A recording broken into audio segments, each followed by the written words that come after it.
Nggak enak kan? FOMO ya. Teknologi. Kalau intinya kalau tenaga surya ini kepotong, jadi tenaga surya yang dipakai ini memang untuk usaha pas kali siang hari. Jadi kita nggak perlu banyak di baterai bang. Jadi baterai itu mahal harganya, dari punya bekas, supply baru bang kan. Jadi kalau kita punya usaha siang hari, kita cukup beli panas surya aja sama inverter udah. Karena inverter sekarang udah hybrid sistemnya, nggak perlu baru baterai ini. Canggih sekarang, canggih perangkatnya.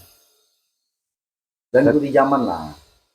Kita tadi belum sempat bahas langkah-langkah pemasangannya nih, sama biaya dan dari sisi kebijakan pemerintah mendukung nggak? Mendukung kali bang, sangat dukung. Contoh teknisnya misalnya? Makanya sekarang pemerintah masih agak abu-abu bang. Sekarang ini, karena peraturan di tahun 2022, dulu 2021, Menteri SDM itu mengeluarkan kita pasang tenaga surya itu 100% bang. Sistem namanya sistem Griti ya, meternya ekspor import, Exim. Kebetulan tuh di Sumatera Utara belum terlaksana untuk PLN-nya. Jawa Bali udah terlaksana.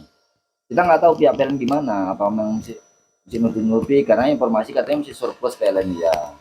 Artinya bertolak belakang kebijakan pemerintah ini sama pihak PLN-nya.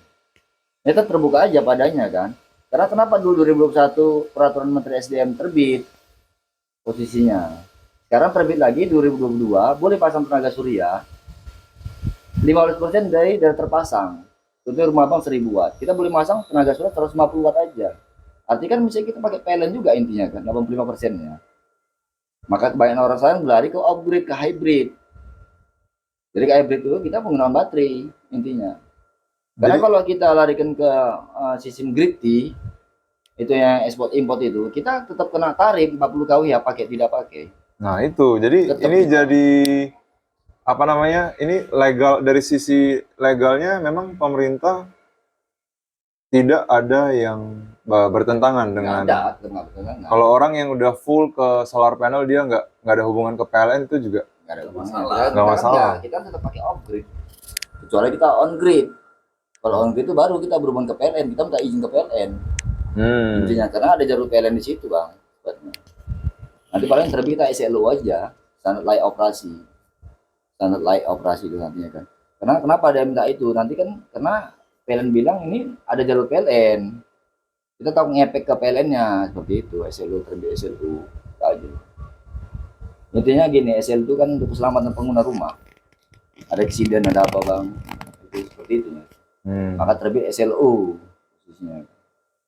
Maksudnya peraturan tentang pemasangan solar panel ini standarisasinya juga udah jelas semua. Ya, kan ada peraturan Menteri SDM bang. Kalau dari pemasangan kita pribadi ini juga semua dari sisi keamanan, Ya, sisi apa sudah. Mereka hitungkan semua. Dari segi keamanannya. Kita kan benar kita tinggal.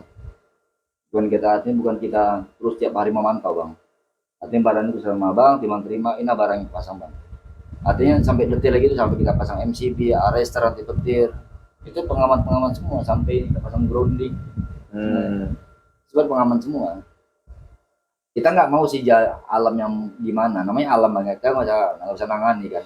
Tapi kalau mungkin alam yang kecil-kecil bisa tangani lah. Artinya ada petir yang kecil, ya terbackup lah dengan perangkat-perangkat kita nih kan. Jadi kalau katanya petir yang besar ya pasti jebol juga sih, pastinya kan. Kecuali kita pakai penangkal petir, yang itu. Berarti kalau langkah-langkah pemasangannya ini sederhananya mulai dari pemasangan ya, apanya dulu? Rangkanya. Sekarang desainnya di mana? Ownernya permintaan si tuan rumah. Sebetulnya dia punya lahan terbuka. Kebetulan ini lahannya memang di atas rooftop kan, kita pasang di rooftop. Sebetulnya dari kanopi, tergantung permintaan lah bang. Posisinya kan. Ada juga yang area yang terbuka bang. Ada yang disediakan lahan kosong sama dia kan. Jadi nggak perlu tinggi. Cukup pendek aja areanya kan. Iya kan. Nah, setelah pemasangan panelnya, baterainya, inverternya, jadi hardware-nya sama nggak ada terlibat software ya, selain yang tadi dongle tadi? Iya. Itu sifatnya dongle itu untuk pembacaan aja, hanya view aja dia, sebatas view aja, memantau gitu. Melihat berapa produksi matahari hari ini, berapa terpakai PLN hari ini. Gitu. Jadi dia ada semacam maintenance kak, seberapa sekali perlu datang, liatin atau apa? Secara langsung nggak ada sih bang. Intinya gini aja, nah mungkin per 3 bulan lah untuk maintain panel suryanya, karena takutnya abu. Tergantung area juga. Kalau area-area kita yang jauh dari kendaraan ya mungkin aman tanpa ini banyak abu kan. Karena pengaruh juga nanti dah kalau banyak abu kan kurang efisiensi penyiaran dia katanya. Jadi Pak Andi sebagai penyedia jasa ini memang sudah termasuk bagian dari komitmennya untuk maintenance-nya ini. Ya siap tuh memang untuk maintenance pemasangan itu jasa pasang saja. Sebenarnya pun ada juga yang memasang sifatnya bahan dari dia kita juga siap pasang. Mengenai biaya kita relatif lah ya, tergantung tergantung dari daerah lapangan, kondisinya, Kondisi lapangan, daerah, kebutuhannya. benar itu daerah mau dipasang daerah mana. Ya. Jadi terakhir pertanyaan umum yang paling sering ditanya orang apa ini bang tentang surya panel? Banyak sih banyak kok pakai tenaga surya ini berapa ketahanannya, hematnya di mana, selalu pertanyaan itu. Kan cukup mahal untuk pemasangan pertama awalnya kan. Maka saya bilang awal pertama itu kalau sifatnya kita untuk rumah kita yang udah ada sumber PLN kita mesti hitungannya mesti ya 50-50 lah. Karena kita ngeluarin biaya cukup besar di awal. Tapi kalau rumah kita memang nggak ada PLN sama sekali, memang kita menggunakan genset dah cukup hemat kali pakai tenaga surya ini. Tapi kalau begitu pun di Medan, kalau mau pasang tenaga surya intinya untuk sifatnya usaha di siang hari cukup pas. Ya. Karena tarif PLN per tahun makin lama makin naik perkawiannya pasti. Yang orang nggak nyadar ya. Benar, tambah disadari kita tambah sadari pakai 1000 watt, 2000 watt, kali berapa jam kita pakai. Ya, jadi ini merupakan investasi yang paling tepat ya untuk orang yang dari persepsi klien abang yang di sini Bapak inisial R ini yang pemaparannya tadi misalnya ada uang 100 juta daripada nganggurin didepositokan juga bagus. Cuman berapa ya? Jadi kalau perhitungan biaya listrik itu nutup ya, masih lebih ya.